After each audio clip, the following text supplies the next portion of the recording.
എല്ലാവർക്കും നമസ്കാരം. എൻ്റെ പേര് വിൽസൺ. ഞാൻ കൊല്ലം ജില്ലയിലെ ശക്തികുളങ്ങര എന്ന സ്ഥലത്തു നിന്നാണ്. ഏകദേശം 28 വർഷമായി പ്രവാസ ജീവിതം തുടങ്ങിയിട്ട്.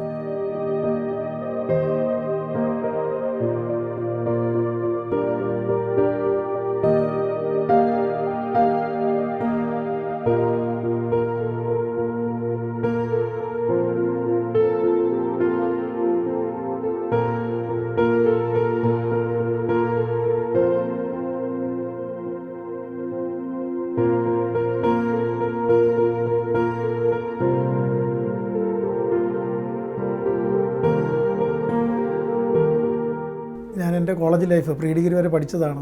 അത് കഴിഞ്ഞാണ് ടെക്നിക്കൽ കോഴ്സ് ചെയ്തുകൊണ്ട് നിൽക്കുന്ന സമയത്താണ് എൻ്റെ നാട്ടിൽ പൊതുവെ ആ സമയത്ത് പ്രവാസ ജീവിതത്തിനായിട്ട് കുറേ അധികം ആൾക്കാർ നാട്ടിൽ നിന്ന് പോകുന്ന സാഹചര്യത്തിൽ എനിക്ക് പെട്ടെന്ന് ഒരു അവസരം ലഭിച്ചു. അത് എൻ്റെ അമ്മയുടെ ഒരു ബന്ധുവായ സെലസ്റ്റിൻ എന്നാണ് ബന്ധുവിൻ്റെ പേര്. പുള്ളി വഴി എനിക്ക് ഷാർജയിൽ എത്താൻ പറ്റി. ഞാൻ പ്രവാസ ജീവിതം ആരംഭിക്കുന്നത് ഒരു ഏറ്റവും പ്രധാനപ്പെട്ട ദിവസമാണ്. വിശുദ്ധ അന്തോണീസിൻ്റെ ജൂൺ 13-ാം തീയതിയാണ്. 1997 ജൂൺ 13-നാണ് ഞാൻ ഇവിടുന്ന് പോകുന്നത്. ആ പോകുന്ന ദിവസവും വിശുദ്ധ അന്തോണീസിൻ്റെ പരിശുദ്ധ കുർബാനയിൽ പങ്കുകൊണ്ടിട്ടാണ് എനിക്ക് ആ ഒരു പ്രവാസ ജീവിതത്തിലേക്കുള്ള യാത്ര ആരംഭിക്കുന്നത് തന്നെ. ഇവിടുന്ന് വീട്ടിൽ നിന്ന് യാത്ര തിരിച്ചു. ഏകദേശം ഞങ്ങൾ 5ഓളം ആൾക്കാർ ഒരുമിച്ചായിരുന്നു ഷാർജയിലേക്കുള്ള യാത്ര. വളരെ ആ കൊച്ചുപ്രായത്തിൽ ഏകദേശം 20 വയസ്സ് പോലും ആകുന്നതിന് മുൻപുള്ള യാത്ര ആയതുകൊണ്ട് വളരെയേറെ സന്തോഷകരമായിട്ടാണ് പ്രവാസ ജീവിതം ആരംഭിച്ചത്. ഇന്നും ആ സന്തോഷം എന്നിൽ തന്നെ ഉണ്ട്. ദൈവം അത് നിലനിർത്തി തരുന്നുണ്ട്. ഇന്നും എൻ്റെ കുടുംബത്തിനെ നല്ല രീതിയിൽ പരിപാലിച്ച് കൊണ്ടുപോകാൻ തമ്പുരാൻ ദൈവത്തിൻ്റെ കൃപ അതിന് അനുവദിക്കുന്നു. അതിൽ വളരെയേറെ സന്തോഷവാനാണ് ഞാൻ. എൻ്റെ പ്രവാസി ജീവിതം ആരംഭിച്ചപ്പോൾ അന്നും ഇന്നും എനിക്ക് ഓർക്കാനും സന്തോഷിക്കാനും ഉള്ളത് എൻ്റെ അമ്മ തന്ന ജപമാലയാണ്. ഞാൻ ആ സമയത്ത് വീട്ടിൽ നിന്ന് യാത്ര തിരിക്കുമ്പോൾ പലരും പൈസയും മറ്റുള്ള കാര്യങ്ങൾ തന്നു. പക്ഷേ എങ്കിലും എൻ്റെ അമ്മ തന്ന ജപമാല ഏകദേശം 28 വർഷത്തോളമായിട്ട് ഇന്നും എൻ്റെ കയ്യിൽ അത് വളരെ മുറുകെ പിടിച്ച് വളരെ സന്തോഷത്തോടെ ജീവിക്കുന്ന ഒരാളാണ് ഞാൻ. എൻ്റെ ജീവിതത്തിൽ ഒരു അമൂല്യ നിധിയായിട്ടാണ് എൻ്റെ അമ്മ തന്ന ആ ജപമാലയാണ് ഇന്ന് ഞാൻ സൂക്ഷിക്കുന്നത്. ഒപ്പം അന്ന് ആ കാലഘട്ടത്തിൽ വചനം ബൈബിൾ കൊണ്ടുപോകാനും പറ്റി. അന്ന് മുതൽ ഇന്ന് വരെ ഏറ്റവും കൂടുതൽ വായിച്ചിട്ടുള്ളത് വിശുദ്ധ ബൈബിളാണ്. അതിൽ ഞാൻ ഈശോയ്ക്ക് കൊടാനുകൂടി നന്ദി പറയുന്ന ഒരാളാണ്. പ്രവാസ ജീവിതത്തിൽ എനിക്ക് ഏറ്റവും കൂടുതൽ ഓർക്കാനുള്ളത് എൻ്റെ ഈ പ്രാർത്ഥന തന്നെയാണ്. അത് എൻ്റെ അപ്പനായിരുന്നു എന്നെ ഏറ്റവും കൂടുതൽ പ്രാർത്ഥിക്കാൻ പഠിപ്പിച്ചിരുന്നത്. അപ്പൻ മദ്യപാനിയൊക്കെ ആയിരുന്നു, പക്ഷേ എങ്കിലും പ്രാർത്ഥനയിലും ഈശ്വരനുള്ള വിശ്വാസവും ഭയങ്കരമായിരുന്നു. അത് പറഞ്ഞറിയിക്കാൻ പറ്റാത്ത ഒരു വിശ്വാസമാണ് എൻ്റെ അപ്പന്. അപ്പൻ മീൻപിടുത്തക്കാരനാണ്, പക്ഷേ എങ്കിൽ പോലും ആ വിശ്വാസം ഭയങ്കരമായിരുന്നു. ആ വിശ്വാസം ഞങ്ങൾക്ക് മക്കളിൽ എല്ലാവരിലും, ഞങ്ങൾ 6 മക്കളാണ്, അതിൽ എല്ലാവർക്കും ഇന്നും ആ വിശ്വാസം അതുപോലെ സൂക്ഷിക്കുന്നുണ്ട്. അപ്പൻ്റെ കൂടെ ജോലി പോകുന്ന കുറേ അവസരങ്ങളുണ്ടായിട്ടുണ്ട്. ഗൾഫിൽ പോകുന്നതിന് തൊട്ട് മുൻപ് വരെയും വള്ളത്തിൽ പോകുമായിരുന്നു കുറച്ച് സമയങ്ങളിൽ. ആ പോകുന്ന സമയങ്ങളിൽ അപ്പൻ്റെ പ്രാർത്ഥന ഇന്നും എനിക്ക് അത്ഭുതമാണ്. കാരണം വീട്ടിൽ നിന്ന് തിരുഹൃദയപ്പെടുത്തി തിരുഹൃദയ ഈശോയെ തൊട്ട് മുത്താതെ അപ്പൻ ജോലിക്ക് ഇറങ്ങിയിട്ടില്ല. ആ അപ്പൻ വള്ളത്തിലേക്ക് കാലെടുത്ത് വയ്ക്കുമ്പോഴും പ്രാർത്ഥന ചൊല്ലുന്നു, വള്ളം തുഴയുമ്പോഴും പ്രാർത്ഥിക്കുന്നു, വല വിടുമ്പോഴും പ്രാർത്ഥിക്കുന്നു, വല പിടിക്കുമ്പോഴും പ്രാർത്ഥിക്കുന്നു.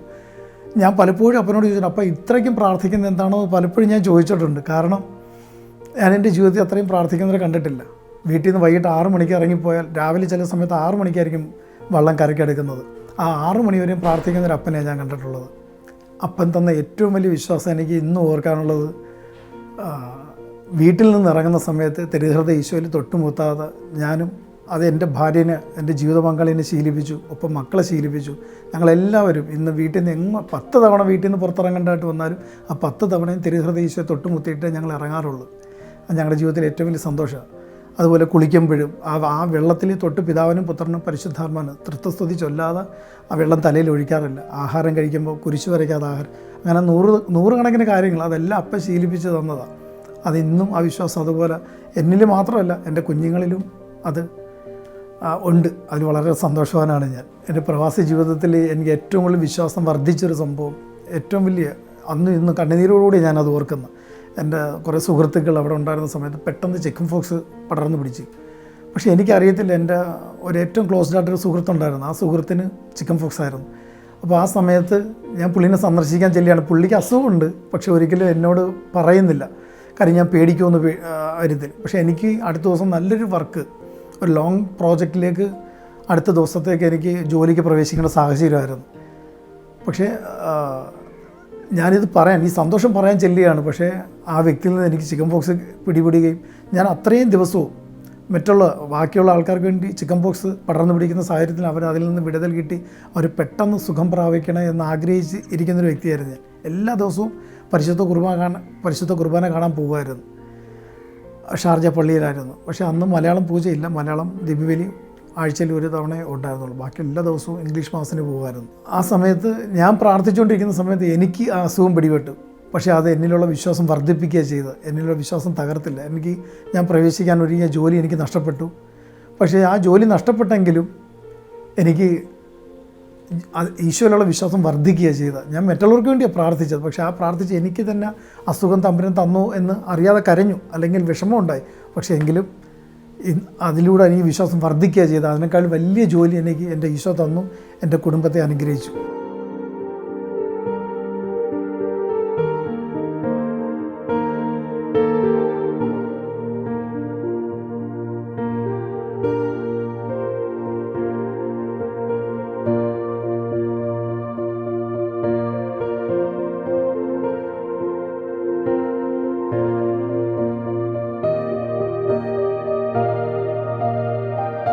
ഒപ്പം ഷാർജ ജീവിതത്തിൽ എനിക്ക് ഏറ്റവും കൂടുതൽ ഓർക്കാനുള്ളത്, ഞങ്ങളവിടെ കർമ്മല മാതാവിൻ്റെ കൂട്ടായ്മയുണ്ട്. പരിശുദ്ധ അമ്മയുടെ ഒരു കൂട്ടായ്മ ആ പള്ളിയിൽ നടക്കുന്നുണ്ടായിരുന്നു. ആ കൂട്ടായ്മയിലൊക്കെ പങ്കുകൊള്ളുമ്പോഴും ഞങ്ങൾക്ക് കൂടുതൽ വീണ്ടും ആഴത്തിൽ പ്രാർത്ഥിക്കാൻ പറ്റി. ഒപ്പം ആത്മീയ ജീവിതത്തിൽ നല്ല ഉണർവ് കിട്ടി. കൂടുതലും ബൈബിൾ വായിക്കാനും ജപമാല ചൊല്ലാനും. അതുപോലെ തന്നെ സങ്കീർത്തനം 91 ഞാൻ ജീവിതത്തിൽ ആദ്യമായിട്ട് പഠിക്കുന്നത് എൻ്റെ പ്രവാസ ജീവിതത്തിലാണ്. അതിന്നും എൻ്റെ ജീവിതത്തിൽ അതൊരു വലിയ അനുഗ്രഹമായിട്ടാണ് ഞാൻ കാണുന്നത്. സങ്കീർത്തനം 91 ഞാൻ കാണാതെ പഠിച്ചു എന്ന് എനിക്ക് ഇന്നും വിശ്വസിക്കാം. പക്ഷേ എൻ്റെ പരിശുദ്ധാത്മാവ് എന്നെ പഠിപ്പിച്ചെന്നാണ് ഞാൻ വിശ്വസിക്കുന്നത്. കാരണം എനിക്ക് അത്രയും വരികൾ ഓർത്തു വയ്ക്കാൻ ഒരു കഴിവുമില്ല. പക്ഷേ ഞാൻ പഠിച്ച പ്രാർത്ഥന എൻ്റെ പല സുഹൃത്തുക്കളെയും ഞാൻ വാശിയോട് പഠിപ്പിക്കാൻ അവരെ പ്രേരിപ്പിക്കുകയും അവരും പഠിക്കുകയും ചെയ്തു. അതിൽ ആ സങ്കീർത്തനം 91 എനിക്ക് ഏറ്റവും ഇഷ്ടപ്പെട്ട വരികൾ, ഒരനർത്ഥവും നിൻ്റെ കൂടാരത്തിനെ സമീപിക്കത്തില്ല എന്നുള്ള വചനം എൻ്റെ ജീവിതത്തിൽ ഏറ്റവും കൂടുതൽ ശക്തി അന്നും ഇന്നും തന്ന് എന്നെ പരിപാലിച്ച് കൊണ്ടുപോകുന്നുണ്ട്. ഒപ്പം എനിക്ക് മറക്കാൻ പറ്റാത്തൊരു അനുഭവമാണ്, ഞാൻ ദുബായിൽ വേറൊരു കമ്പനിയിൽ, രണ്ടാമതൊരു കമ്പനിയിൽ ജോലിക്ക് പോകുന്ന സമയത്ത് ഡെസേർട്ട് പ്രയർ എന്ന് പറയുന്ന ഒരു ടീമുണ്ട്.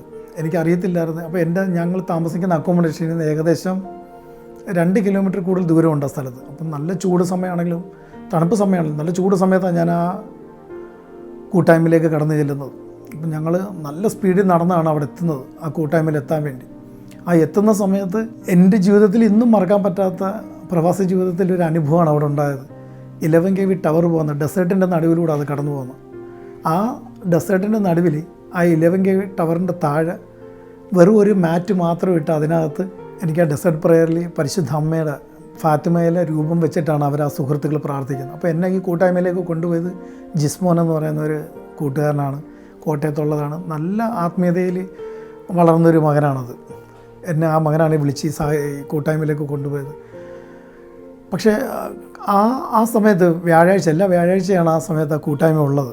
ആ കൂട്ടായ്മയിൽ എല്ലാവരും സാധാരണ വ്യാഴാഴ്ച അവിടെ മദ്യപാനവും മറ്റുള്ള കാര്യങ്ങളിൽ വ്യാപൃതരാവേണ്ട ചെറുപ്പക്കാർ ആ ഡെസേർട്ടിൻ്റെ നടുവിൽ ഒരു എമർജൻസി ലൈറ്റ് വെച്ച് മാത്രം എമർജൻസിയുടെ ആ വെട്ടത്തിലിരുന്ന് ഈശോനെ സ്തുതിച്ച് ആരാധിച്ച് ഏകദേശം 1-2 മണിക്കൂർ, 7 മണിക്ക് തുടങ്ങിയിട്ട് 9 മണി കഴിയും അത് തീരാനായിട്ട്.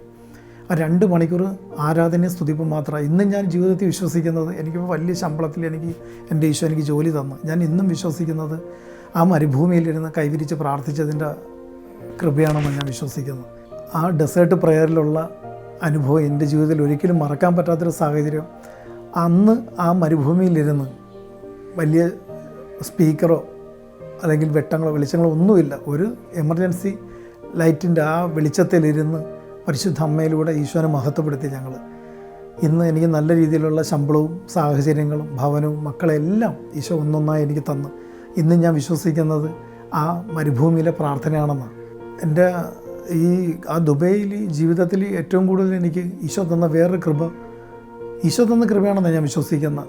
കാര്യം ഒട്ടും പള്ളിയിൽ പോകാത്ത, ഒട്ടും ദേവാലയങ്ങളിൽ പോകാത്ത എൻ്റെ സുഹൃത്തുക്കളെ എനിക്ക് ദേവാലയത്തിൽ കൊണ്ടുപോകാനും അവരെ കൂടുതലായിട്ട്, കാര്യം അവർ ചിലരൊക്കെ തലേന്ന് മദ്യപിച്ച പേരൊക്കെ പറഞ്ഞ് ഒഴിഞ്ഞു മാറാൻ ശ്രമിക്കും. പക്ഷേ അന്നേരമെല്ലാം ഞാൻ പറയും ഈശോയ്ക്ക് അതൊന്നും കുഴപ്പമില്ല, ഈശോ നമ്മളെ തേടിയാണ് വന്നത്, നമ്മളെ ചേർത്ത് പിടിക്കാനാണ് വന്നതെന്നും പറഞ്ഞ് നല്ല എങ്ങനെ പറയുന്ന എനിക്കറിയത്തില്ല, ഈശോ തന്ന കൃപയാൽ ഞാൻ അവരോടൊക്കെ സംസാരിച്ച് നല്ല രീതിയിൽ 8-10 മക്കളെ ഒരുമിച്ച് എൻ്റെ സുഹൃത്തുക്കളെ ഞാൻ ദുബൈ പള്ളിയിലേക്കും ഷാർജ പള്ളിയിലേക്കും കൊണ്ടുപോയിട്ടുണ്ട്.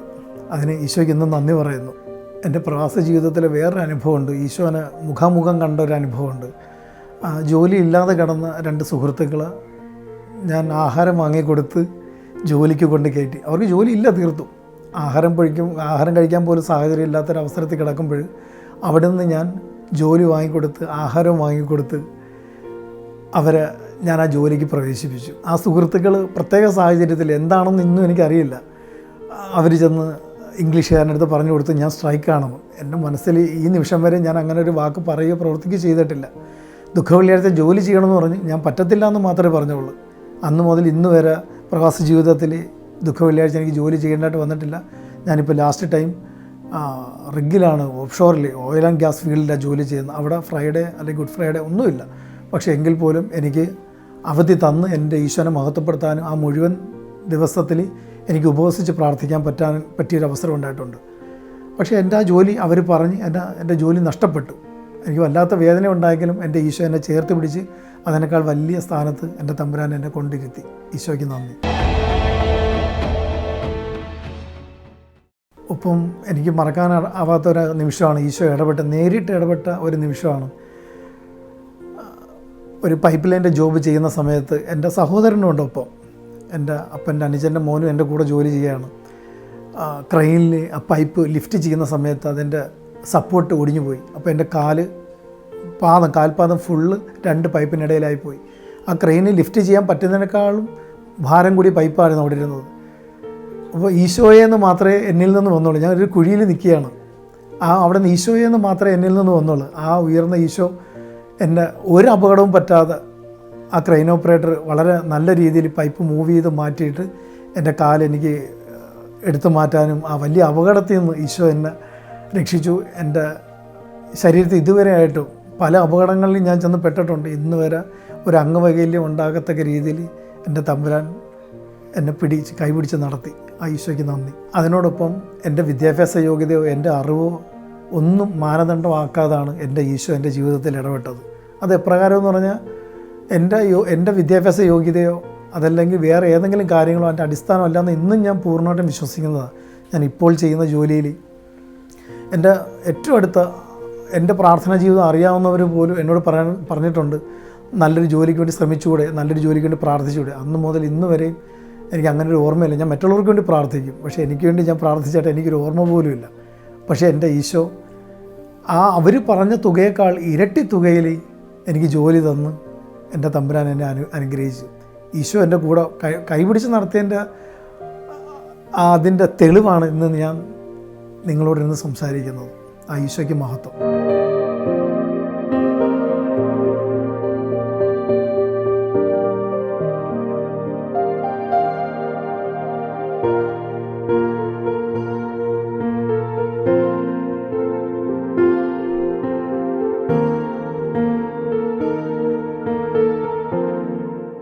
എനിക്ക് പ്രവാസ ജീവിതത്തിലൊപ്പം എനിക്ക് പറയാനുള്ളത്, പങ്കുവയ്ക്കാനുള്ളതും, പ്രവാസ ജീവിതത്തിൽ എന്നെ കൂടെ ഏറ്റവും കൂടുതൽ ആത്മീയപരമായിട്ട് കൈപിടിച്ച് നടത്തിയ ഒരു അച്ചായനുണ്ട്. ക്ലീറ്റസ് എന്നാണ്, കൊല്ലത്തുള്ളതാണ്.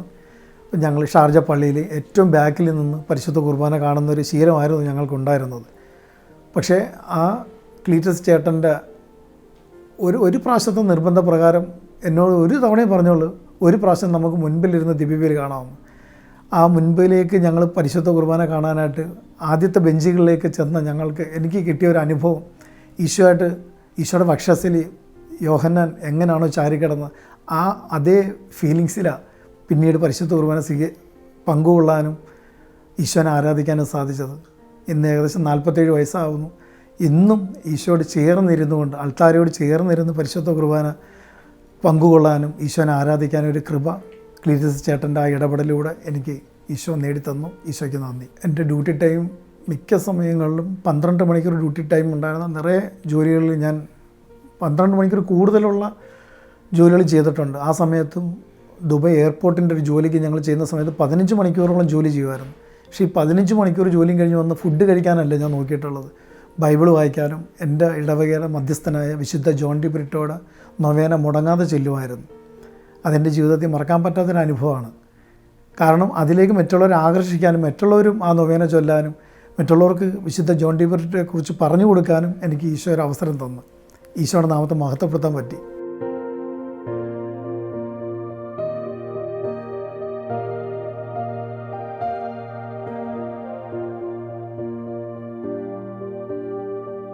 വിവാഹത്തെക്കുറിച്ച് പറയുമ്പോൾ തന്നെ വിശുദ്ധ ജോൺ ഡി ബ്രിട്ടോയുടെ എൻ്റെ പള്ളിയിലെ നൊവേന ദിവസമാണ് ഞാൻ എൻ്റെ ഭാര്യയുടെ പേര് ജിജി എന്നാണ്. അപ്പോൾ ജിജിമോള് എനിക്ക് ആഗ്രഹിച്ച് വിവാഹം കഴിക്കണമെന്നൊരു ആഗ്രഹത്തിൽ ഞാൻ ഒരു ചേച്ചിയുടെ അടുത്ത് പറഞ്ഞു വിടുകയാണ് ചെയ്തത്. ആ ചേച്ചിയിലൂടെ എനിക്ക് മറുപടി ലഭിച്ചതും പുണ്യാളൻ്റെ ദിവസമായ ബുധനാഴ്ച ദിവസമായിരുന്നു എൻ്റെ പള്ളിയിൽ. അപ്പോൾ ഈശോ തന്നതാണ് എൻ്റെ ഭാര്യനെ. അതിനോടൊപ്പം ആ ഭാര്യയിലൂടെ എനിക്ക് 2 മക്കളെയും തന്നു. മൂത്ത മോള് ജസീക്ക, രണ്ടാമത്തെ മകൾ ജെറീക്ക. മൂത്ത മകൾ ഡിഗ്രിക്ക് ഫൈനൽ ഇയർ പഠിക്കുന്നു, കൊച്ചുമോള് 9th പഠിക്കുന്നു. ഈ കൊച്ചുമോളെക്കുറിച്ച് എനിക്ക് കൂടുതൽ പറയാനുണ്ട്. കാരണം ഏകദേശം അവൾ 2nd സ്റ്റാൻഡേർഡ് പഠിക്കുന്ന സമയത്ത് വീട്ടിൽ പത്രം ഇടുമായിരുന്നു. ആ പത്രം വരുന്ന സമയത്ത് മനോരമയിലെ ഹെഡ്ലൈൻസ് മാത്രം അവൾ ഇംഗ്ലീഷ് മീഡിയം ICSE സ്റ്റുഡൻ്റാണ്. അപ്പോൾ മലയാളം കൂടുതൽ വായിക്കാൻ അറിയത്തില്ല. പക്ഷേ എങ്കിലും അവൾ മലയാളം നല്ല രീതിയിൽ വായിക്കുന്നതായിട്ട് എനിക്ക് ഫീൽ ചെയ്തത്. അപ്പോൾ ആ സമയത്താണ് ആമേൻ എന്ന് പറയുന്ന ഷാജി അച്ഛൻ്റെ ആമേൻ എന്ന് പറയുന്ന ആ എപ്പിസോഡ് കാണുകയോ അതാണെന്ന് തോന്നുന്നു എനിക്ക് അങ്ങനെ വചനം ഇടാനായിട്ടൊരു പ്രചോദനമായെന്നാണ് ഞാൻ വിശ്വസിക്കുന്നത്. അങ്ങനെ ഞാൻ മോളെ കൊണ്ട് വചനം വായിപ്പിച്ചിട്ട് എൻ്റെ വാട്സപ്പിലൂടെ എൻ്റെ സുഹൃത്തുക്കൾ അയച്ചു കൊടുക്കാൻ തുടങ്ങി. അന്ന് ഏകദേശം 1-2 പ്രെയർ ഗ്രൂപ്പിലെന്തോ ഞാൻ ആ സമയത്തുണ്ടായിരുന്നുള്ളൂ. ഇപ്പം 4 പ്രെയർ ഗ്രൂപ്പിൽ എന്നെ ആഡ് ചെയ്തിട്ടുണ്ട് ഏകദേശം. ആ പ്രെയർ ഗ്രൂപ്പുകളിലും അതിനോടൊപ്പം എൻ്റെ സുഹൃത്തുക്കൾക്കും ആ വചനത്തിന് എനിക്ക് ഏറ്റവും സന്തോഷം, വിജാതീയരായ മനുഷ്യരാണ് ഒരു ദിവസമെങ്കിലും 1 മണിക്കൂറെങ്കിലും ഡിലേ ആയാൽ ആ വചനം ഇടാൻ താമസിച്ചാൽ അവരുടെ മെസ്സേജ് എനിക്ക് ആദ്യം വരുന്നത്. അച്ചായ വചനം എന്ന് ചോദിച്ച് എനിക്ക് ഇന്നും വളരെ സന്തോഷമാണ്. എൻ്റെ മോളെയും ഈശോ നല്ലൊരു ഉപകരണമാക്കി ഈശോ ഉപയോഗിക്കുന്നു. ഞാൻ ഡിഫറൻറ്റ് ടൈം സോണിൽ പോയിട്ടുണ്ട്. ഇപ്പോഴും ഏകദേശം 2ാം ക്ലാസ്സിൽ തുടങ്ങി മോള് വചനം ഇടാൻ തുടങ്ങി. ഇപ്പോൾ 9th ആയി. ഏകദേശം 7 വർഷത്തോളമായിട്ട് ആ വചനം ഇടാൻ പറ്റുന്നു. വ്യത്യസ്തമായ ടൈം സോണും നെറ്റില്ലാത്ത സാഹചര്യങ്ങളൊക്കെ ഉണ്ടായിട്ടുണ്ട്. ഏറ്റവും കൂടുതൽ ഞാൻ കൊറോണ സമയത്തൊക്കെ ഭയങ്കരമായിട്ട് വിഷമിച്ചൊരവസരമായിരുന്നു. ക്വാറൻറ്റൈനൊക്കെ ഇരുന്ന സമയത്ത് നെറ്റ് കിട്ടാത്ത സാഹചര്യം. പക്ഷേ എൻ്റെ വൈഫിനെ വിളിച്ചില്ലെങ്കിൽ പോലും ആ സമയത്ത് വചനം ഇടാനായിട്ട് ഞാൻ നെറ്റ് മാറ്റി വയ്ക്കുമായിരുന്നു. ഖത്തറിലെ ടൈം 2:30 മണിക്ക് ഞാൻ ഉണരും ഈശോയുടെ വചനം അഴിക്കാൻ വേണ്ടി. അപ്പം വൈകിട്ട് തന്നെ മോള് വചനം ഇട്ട് തരും, കൊച്ചുമോള്. പക്ഷേ ഞാൻ 2:30 മണിക്ക് എഴുന്നേൽക്കും. 2:30 മണിയെന്ന് പറഞ്ഞാൽ ഇന്ത്യൻ ടൈം 5 മണിക്ക് പ്രെയർ ഗ്രൂപ്പിൽ ആദ്യം ഞാൻ ഈശോയുടെ വചനം ഇടും. അത് കഴിഞ്ഞ് ബാക്കിയുള്ളവർക്ക് പേഴ്സണലായിട്ട് 5 പേർക്ക് വെച്ച് അഴിച്ചുകൊണ്ടിരിക്കും. ഏകദേശം അരമണിക്കൂർ ആ വചനം അഴിക്കുന്ന സമയത്ത് ഈശോയുടെ തിരുഹൃദയത്തിൽ നിന്ന് കാരുണ്യ സ്രോതസ്സായി ഒഴുകിയിറങ്ങിയ തിരുരക്തമേ തിരുജലമേ ഞാൻ അങ്ങയിൽ ശരണപ്പെടുന്നു എന്നുള്ള ആ പ്രാർത്ഥന വെച്ച് ഞാൻ ഓരോരുത്തർക്കും വചനം ഇടുമ്പോൾ ഈശോയെ ഇവരുടെ ജീവിതത്തിൽ ഇടപെടണേ, ഇവരെ അനുഗ്രഹിക്കണേ, നീർന്ന പ്രശ്നങ്ങളും പ്രയാസങ്ങളും ഉള്ളവരെ ഈശോയെ നീ സഹായിക്കണേ എന്ന് പറഞ്ഞ് ആ അരമണിക്കൂർ നേരം രാത്രി 2:30 മണിക്ക് അവിടെ തുടങ്ങി 3 മണി വരെ അരമണിക്കൂർ കൊണ്ടാണ് ഞാൻ വചനമായിട്ട് തീരുന്നത് എൻ്റെ ഫുൾ കോൺടാക്ട്സിൽ. ആ അരമണിക്കൂർ നേരവും ഈശോയോട് ഈ ഒരു കാര്യമാണ് ഞാൻ പറയുന്നത്. ഈശോയുടെ തിരുഹൃദയത്തിൽ നിന്ന് കാരുണ്യ സ്രോതസ്സായി ഒഴുകിയിറങ്ങിയ തിരുരക്തമേ തിരുജലമേ ഞാൻ അങ്ങയിൽ ശരണപ്പെടുന്നു. ഇതുവരെയും എൻ്റെ കുഞ്ഞുമോളുടെ ഈശോയുടെ വചനം ഇടാൻ ഞങ്ങൾക്ക് ഭാഗ്യം ഈശോ തന്നു. ഈശോയുടെ നാമത്തിന് നന്ദി. ഒപ്പം എൻ്റെ കുടുംബ പ്രാർത്ഥന, എൻ്റെ ഭാര്യയുടെയും മക്കളുടെയും പ്രാർത്ഥനയെ ഞാൻ കൂടുതൽ മഹത്വപ്പെടുത്തും.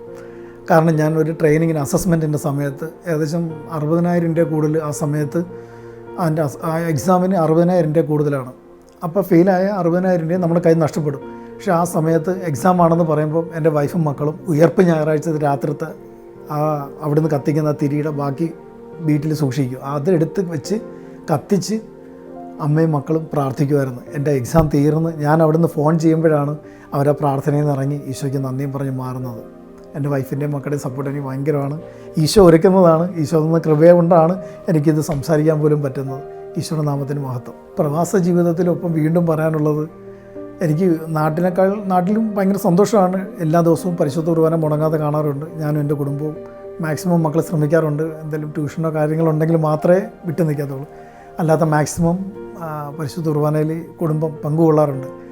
പ്രവാസ ജീവിതത്തിൽ എനിക്ക് ഏറ്റവും കൂടുതൽ സന്തോഷമുള്ളത് വചനം എനിക്ക് കൂടുതലായിട്ട് ആൾക്കാരോട് പറയാൻ, അത് വിജാതീയരായ മനുഷ്യരായി ആരോ ആയിക്കോട്ടെ, പക്ഷെ അവരോട് എനിക്ക് കൂടുതൽ ഈശോയെക്കുറിച്ച് പറഞ്ഞു കൊടുക്കാൻ പറ്റി. എനിക്ക് വളരെ സന്തോഷമാണ്. ഞാൻ പലപ്പോഴും ചോദിക്കും, ദൈവമേ എന്നെ എനിക്ക് എന്ത് യോഗ്യതയുള്ളതെന്നും പറഞ്ഞ് ഞാൻ പലപ്പോഴും ഈശോയോട് ചോദിക്കാറുണ്ട്. കാര്യം എനിക്കാണല്ലോ യോഗ്യതയില്ല, ഈശോ എന്ന് പറയാൻ യോഗ്യതയില്ലാത്തൊരു പാപിയായ മനുഷ്യനാണ് ഞാൻ. വിശുദ്ധ പൗലോസ് അപ്പോസ്തലൻ പറയുന്ന കണക്ക് പാപികളിൽ ഒന്നാമനാണ് എന്ന് പറയുന്നതിനേക്കാൾ അതുക്കും മേലെയാണെന്നാണ് ഞാൻ എൻ്റെ ഈശോയോട് പറയുന്നത്. എന്നും ഈശോയോട് ഒരു കാര്യം പറയുന്നുള്ളൂ, ഈശോ നീ പരിശുദ്ധനായിരിക്കുന്ന പോലെ എന്നെ പരിശുദ്ധനാക്കണേന്ന് പറയും. അതിനുള്ള കൃപ ഈശോ തരാൻ വേണ്ടി ഈശോയോട് പ്രാർത്ഥിക്കുന്നു.